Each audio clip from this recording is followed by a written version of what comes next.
Assalamualaikum dan salam sejahtera. Nama saya Nur Auni Humaira binti Muhammad Khairul Faiz.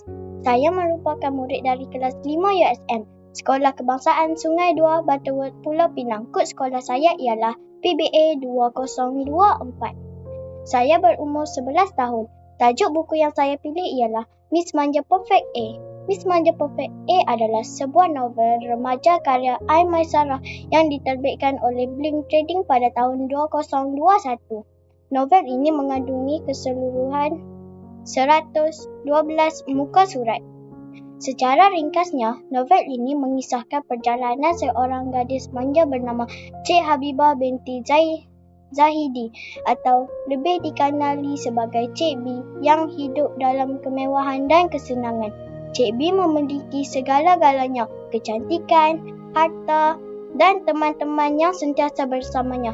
Namun, kehidupannya yang tampak sempurna mula goyah selepas kematian mendadak neneknya dalam sesi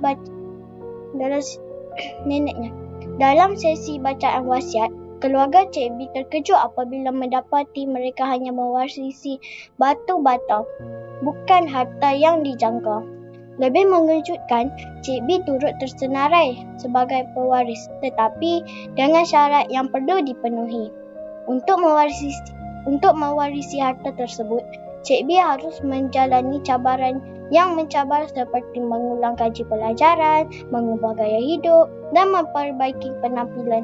Proses ini bukan sahaja menguji ketabahannya, tetapi juga membuka matanya terhadap nilai kehidupan yang lebih bermakna. Novel ini menyoroti tema perubahan diri, tanggungjawab dan pencarian makna hidup. Antara pengajaran daripada novel ini iaitu melalui perjalanan